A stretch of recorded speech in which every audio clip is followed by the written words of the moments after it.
Hi guys, welcome to my YouTube channel. So in this video we're going to be learning how to make gbegiri without a blender. So let's get started. So I already picked my beans here, then I proceeded to soak it in water because it has to get soft before peeling it. Yes, so it's in water already, so I waited for some minutes before peeling it. So the interesting part of this is like the most easiest method to cook your gbegiri. Trust me guys, this method is so easy. So I already peeled the beans here and this is what it looks like. So the next thing we are going to do is to cook our beans. And guys, if you have to cook your beans, make sure you cook it till it is very soft. I mean, till it is extraordinarily soft. Guys, it has to be very soft. So I added potash. I added a small amount of potash, very small, but I forgot to film the part where I filmed and I didn't press record or something. Cooking and recording is not easy. So guys, pardon me for that, but I had a bit of potash. Yoruba people call it corn, very small.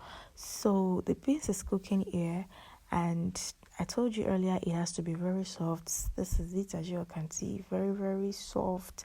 So what we are going to be using here is a mashing broom. So I just had to do this so I could demonstrate how I did it for you guys. So as you can see, I mashed the soft beans. I mashed it very well, though it doesn't really require a lot of time or take a lot of energy. You just use your mashing broom to mash, and there you have it. You have your semi gbegiri. Let me call it semi gbegiri. So I didn't like the consistency. I added a bit of water, then I proceeded to sieve it. Yeah, that's necessary. You have to sieve it. And guys, all those black things that you're seeing is because it got burnt, because I told you cooking and recording is not that easy. So pardon me guys, it got burnt but not too much. So I just decided to just make it like that since I was thinking to sieve it. And that is what we have, guys. We have the liquid part and we have the solid parts. And guys, make sure to extract your liquid very well from the solid part. Make sure to do that very well, guys. So the next thing I'm going to do is to add our grinded pepper. Actually, I used powdered grinded pepper for this, but guys, look at this. As you can see, it is not too watery and not too thick. I actually like the consistency, and this is the exact consistency I wanted.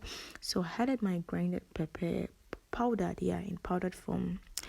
I told you this was like the easiest method to make gbegiri. So I proceeded to add palm oil. After adding palm oil, I let it cook. And you have to let it cook well because we already had a palm oil, so it has to cook very well. So after it is done, just go serve your gbegiri. Serve your gbegiri. So I served my gbegiri and this is what it looks like. Thanks for watching, guys. Please do well to subscribe to my YouTube channel. Please guys, subscribe to my YouTube channel. Thanks for watching, guys.